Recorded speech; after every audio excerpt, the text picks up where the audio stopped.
Thank you, Deb Johnny. Stephen, it is a real pleasure. My first meeting out the back, swapping all the old Regent stories.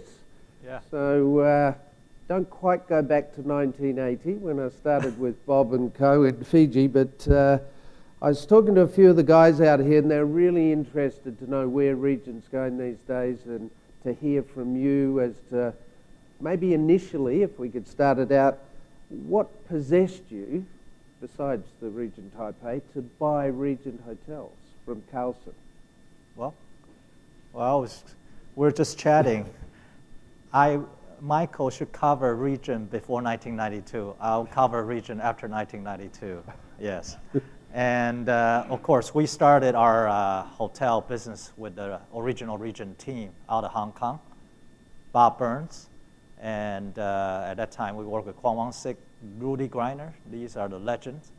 And for those of you who know a little bit about Regent, it was started by Bob Burns in Hawaii, and then later joined by Adrian Zecca, who's later found the Amman Resorts, and Giorgio Raffaele.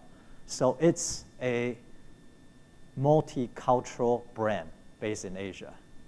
You have American, Asian, and European coming together.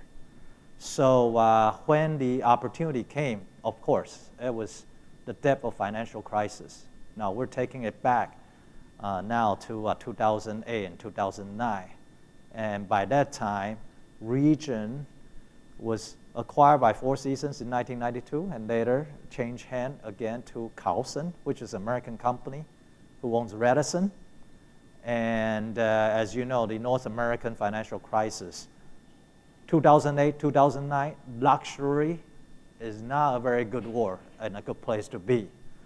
So Carlson hired McKinsey, did a strategic study, and then decided to exit the luxury business.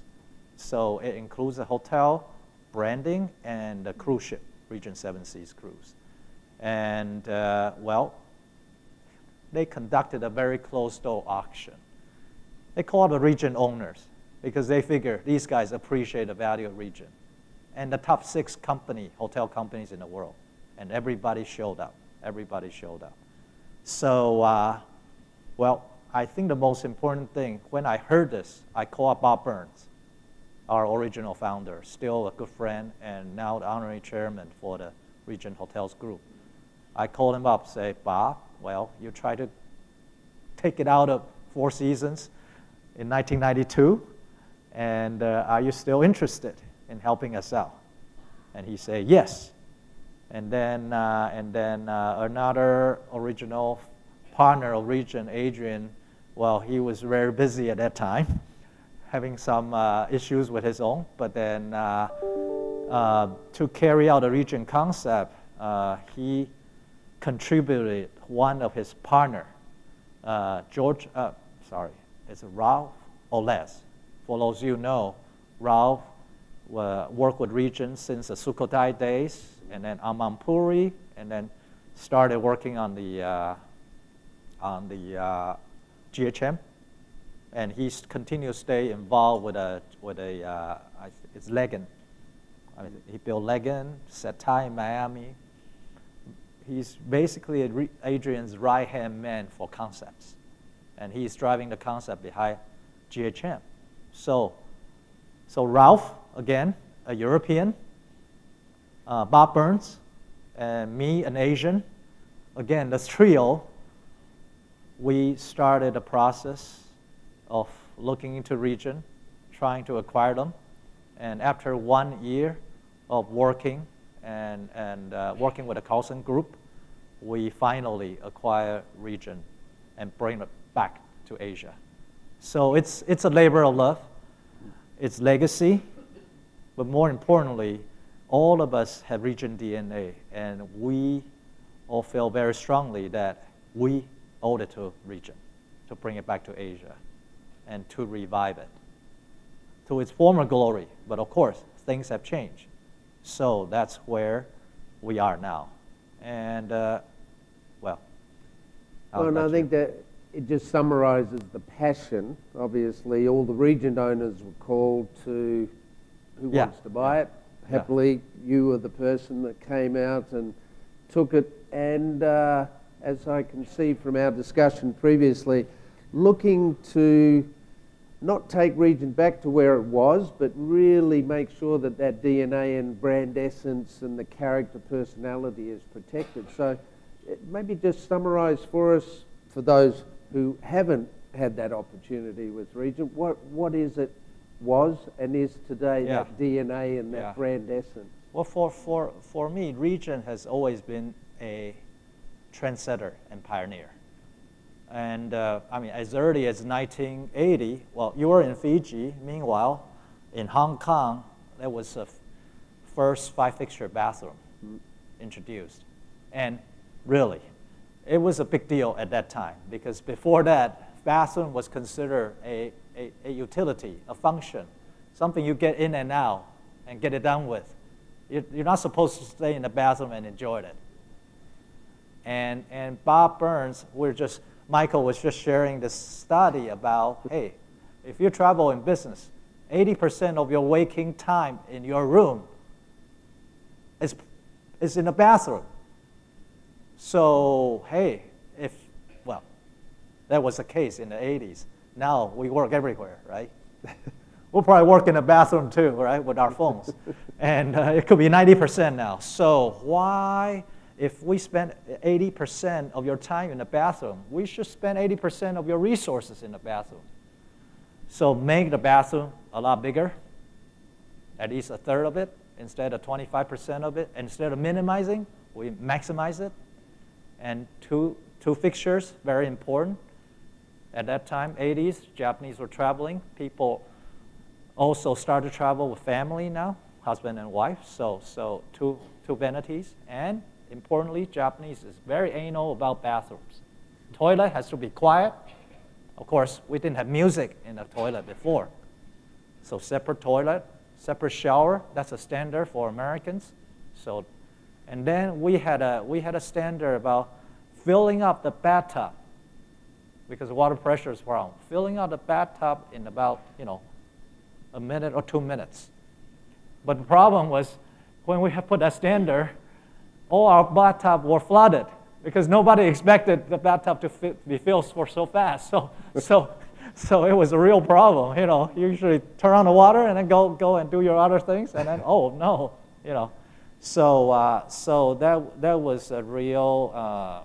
That was a real innovation. Actually, another one in Hong Kong region was the first in-room check-in.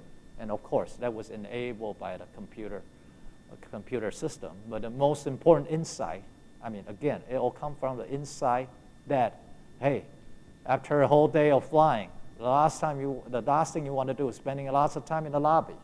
So get you in the room first. Do everything in your room. So it's really driven by insights, not it's concept. It's driven by a deep service concept. And of course, Adrian took it further when we did the Regent. Okay, now the Four Seasons, Bali, but Regent, Jim Baran, Michael, so opening GM, so he can tell you everything. This is arguably the first all-villa resort with pools. Yeah, because, hey, privacy, right? So if you want privacy, why do you always have to go to a big pool with everybody? Let's bring the pool to your room. That's again coming from a very guest thinking. So Regent is first innovator, and actually in Taipei was the first hotel mixed use with a major shopping mall attached to it.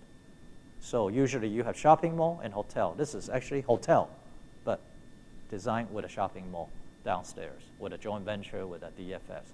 So innovation, mixed use, has always been a hallmark of a Regent concept. And well, again, I mean, if you want to talk about the essence, simple yet elegant.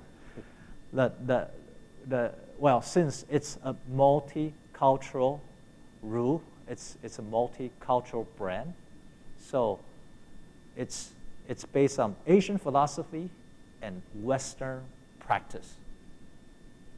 So being Asian doesn't show up in lanterns, red, and all that, but it's more of a philosophy of simple. and the philosophy of duality. It's almost like harmony of opposites. For instance, our hotels are modern yet timeless, like the old Regent Bali. You can see modern architecture, but it works. The layout, or the style still works 30 years later. You don't have to spend a lot of money renovating it all the time. Modern yet timeless. Simple yet elegant. So harmony of two opposite, yin and yang, you create something new. Man and woman create a child, something new. So it's not either simple, it's not strictly simple, it's not just elegant. It's global yet local. A hotel has to look very international for local residents. Yet, for international visitors, you have to be local. You have to be indigenous. So there's a duality. So that's really the concept. It's you've got some new projects under construction coming. Design standards, so taking that brand essence and some of those singing toilet seats and fast-filling baths and things like that. But are there a set of brand building design standards, or is it really part of that brand essence that you were just describing, that it's personalized for each? Of course, everybody has a Bible. So there, I have to say, there is a manual. Yeah. But everybody knows what you do with a manual once you get it. I mean, anyway, very few people, they put it in the rack. But we use our essence to check. Is it simple yet elegant in terms of design, but also in terms of management structure? Is it simple enough? Are we to the most minimal? And for instance, technology check. We have a check on technology, on simple yet elegant. Well, if you want, room technology, you can really go really high tech in the rooms, or no tech in the rooms. So how do you balance that? So our test on the in-room technology is very simple. You don't want to go beyond what you use to at home. It's home technology. Yeah. Until everybody's home, or most people's home, have evolved to a new technology level. Hey, let's not, get it over our head, design some bespoke, really high-tech, and then, once you figure it out, you're ready to check out in a room. So that is really not, our purpose is not for our guests to try to marvel at our technology. It's to really enjoy your stay and go to a place where you can be at your best. You don't have to figure out what we're trying to do. With the new regions coming, where are they? So where will we find these home technology setups? I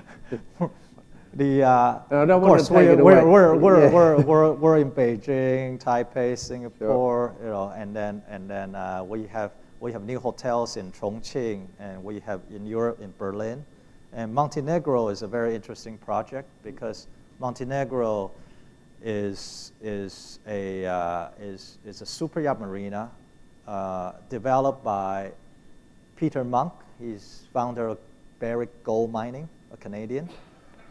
The LV Arnault family and the Rothschild family. Now their vision was to recreate Monte Carlo in southern France, in Montenegro, which is in the Adriatic, close to Italy. And for those of you who may not know Montenegro, that's Casino Royale was filmed there, and because they lobby it to be to market the destination. So as you can see, this is a project. This is the first mixed-use project. Phase 1 was hotel and residential. This is the first mixed-use project in Europe. Now, mixed-use projects are very common in Asia and America, but this is a very So we introduced the first mixed-use project in Europe. And because of the mixed use, they were able to sell the residence and finance the hotel construction in the financial crisis. This is the first hotel built and opened after the financial crisis in Europe. This is open in 2014. Now, our phase 2, another 80 keys, just opened in July this year. And there's 3 and 4. And since then, the Rothschild and the Peter Monk last year already sold and capitalized to the Dubai Sovereign Fund, Dubai Investment Corporation. So this is a very successful model, we believe. And because I start out as an owner, so I believe hotel company should be just like an owner. Hotel company should not be an adversary of owner. In fact, they should be more owner-like than the owner, because we're entrusted by the owner to make it work. So it's this ownership mindset that's defining how we want to take Regent forward, and how our general managers, how everyone in the organization should do, is to exceed, really, owner expectations. Now you're also just a bit closer to home, in Jakarta coming. Yes. Progressing. That's mixed use as well. That's mixed use, and it's scheduled to open for 2019. And we won a lot of awards so far. A lot of I think it's Indonesia Luxury Property Awards, 4 of them already for the best condominium, best hotel design, best condominium design. And so far, even though we haven't sold everything, so far the sale per square meter is higher than Four Seasons or Ritz-Carlton Residences in Jakarta. Wow. And Jakarta is very critical for us, because that was where Michael was the general manager. I might have some signage from my old hotel for you. Do I have to pay for that? No problem. So Regent Jakarta has a great legacy, and this is really the first Regent city we are returning. So it's very important and very meaningful for us. Yeah. And talking about meaningful locations, are there others where you would like to see that Regent flag flying? Definitely Bali. Multiple locations. That's why we had an opportunity. We want to get out of it, because we want to open ourselves up for multiple opportunities in Bali. Because Bali, my favorite island, my favorite place to be. The culture, the depth, the spiritual land. It's got everything here. It's a microcosm of Asia. You can see the entire Asia in an island. It's an amazing place. Hong Kong is our home. Tokyo is another home. So these are places we definitely want to go back to. And the cities where Regent used to be, for sure. And resort is really the big thing. We also talked before we came out that things have changed significantly since the early days of Regent, Four Seasons, those key brands where an owner wanted one exclusively, that's it. But now you indicated things are changing, where you could have multiple Regents in certain destinations, in certain locations. Yes. Because I think the hotel world is more bespoke now to locations. Before, I think people want to go for a certain hotel, a certain brand. Now people are going to locations and trying to pick the best hotel or best resort in that. I mean, location, not just Bali. Bali has so many amazing. Ubud is one experience. You have here a totally different beach experience, and then you have the cliff experience. So, and then you have the really a lively night. Well, how do you describe Seminyak? It's a crowded. Yes, crowded. Yeah. So really, people will want to go to the best in class place in the most authentic locations. Yeah. So that's where I see the difference. And any out there locations that you've got on your drawing board that you have coming? Yeah, When I say out actually, there being made, actually, we're very active in Vietnam now. Oh. Vietnam, I mean, the beach is probably 1,000 kilometers of beachfront. So Vietnam is an upcoming destination, and we, of course, are very active in China, and then we're also have some opportunities in Arab and Maldives. Yeah, and hopefully Bali after this conference. Yeah. so really, we should see the Regent flag flying in multiple locations. Oh, we're just about to get going in Boston and New York. Oh, terrific. Yeah, yeah. But it's pure residences. Again, from our ownership mindset, we want to make it work with our partners. And then, so it's pure residences with some amenities. Yeah, So hotel. How does that work? It's a residence, luxury apartments with the Regent brand on it? Yeah, it's just a Regent residences. Yeah, so it's not a hotel.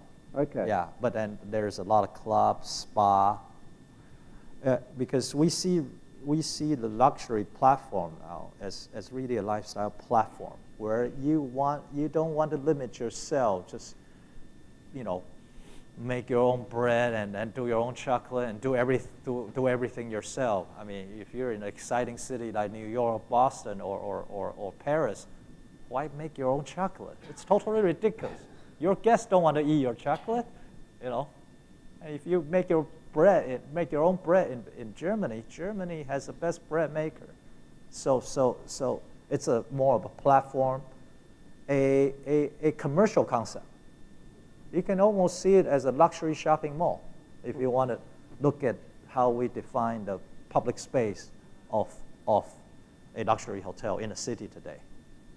Yeah, actually, I wrote this down because I was always interested in various meetings where you mentioned shopping and particularly what you did in Taipei. So just coming back quickly to the brand essence. So Regent, if I think of car, watch, those things, I love those exercises. So where does Regent sit? What's that identification with other key brands that you see as a really good fit?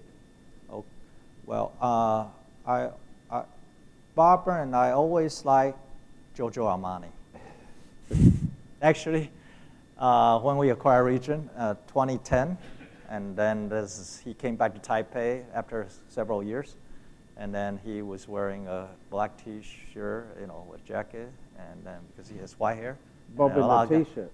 Yeah, Bob. Really? Yeah, I don't think I've ever seen him without a collar. Our receptionist said, "Is that Giorgio Armani?" so I think Giorgio Armani for us that relaxed luxury, that simplicity, it still probably ring true, and of course there are new ones, newcomers. I wanted to leave a few minutes just in case, because I know there was quite a bit of interest with you coming today, literally off the plane, straight here and onto the stage. So firstly, I forgot to thank you earlier for the speed and making it on time, perfect timing, so thank you very much. But I want to thank you too, because I know you'll be leaving right after this. Yeah, we're swapping airports. So, yeah. But I wanted to leave a few minutes for a few questions. But there was just one, last one before we go to any questions. 210, you were acquired at 7 years on, just happens to be 7 years, 7-year rich. So where are we in another 7 years? 7 years? I think Japan is, I think Japan is going to be a very active market. So I would see double, at least double. We have 7 hotels now, so 14, 15. Now we really take our time because all of our hotels are built from ground up, greenfield. So it really takes a long time to implement a new region. And of course, we're also trying to find properties who can be, but it's kind of difficult. But I think we want to accelerate the region growth, by looking at other reflagging opportunity as well. Excellent. Yeah. Let me just go out and see if there are any questions you would like to ask Stephen. Job applications can be sent through me. I'll look after those. But anything else? So, are there any questions that you would like to take the opportunity? It's not often we have an opportunity to question. I know it's a long day already. So. I bet. Mind you, I can't see anything out there, so you'll have to shout a little bit because I can't see anything through these lights. Where's Mr. Levy? He's not still out there in his shorts. There he is. Sorry, how could I miss his legs? Where in Vietnam are you? There's Pho Quoc. That's an island in the southernmost tip of Vietnam. Yeah. See, there's quite a bit going on there at the moment. Well, quite a bit going on everywhere in Vietnam. So you obviously see multiple opportunities in a Vietnam. destination like Vietnam. Yeah. And what about Hanoi, Ho Chi Minh as a it's in the city work as because well? we're working with one of the largest developer, and he has a lot of project. We tend to work with repeat customers. And Boston and New York, was it, where Also the repeat luxury customers. apartments? Same guy. Repeat customers. Same guy. But 400 units of Seaport. That's 400 units in Boston Seaport. And that's the new kind of IT mecca of Boston. GE headquarters there, and it's 10 minutes downtown. Walking. Do you see that model in Asia as well, or definitely mixed hotel and apartments, or just any well, standalone luxury it's really a product of the real estate cycle. Yeah, and actually it's kind of funny, interesting in that the more competitive a real estate market, the necessity for a brand is more. Meaning, hey, if you're in Tokyo, you never need a brand to sell your condos. I don't mean, it's just very easy to sell condos in Tokyo, but like in KL, you absolutely need a brand. And Jakarta too, probably. Yeah.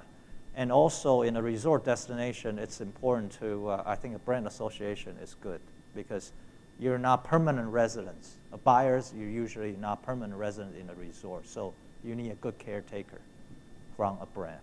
Yeah.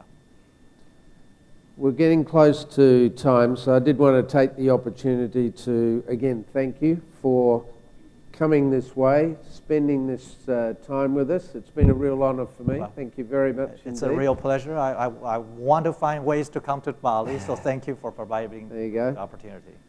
Well, next time you can come and get a fancy pair of shorts like Eric out there, but apart from that, it's okay. But Stephen, I would like to thank you very much indeed for your time and for telling us about an iconic brand that was disappearing but is back.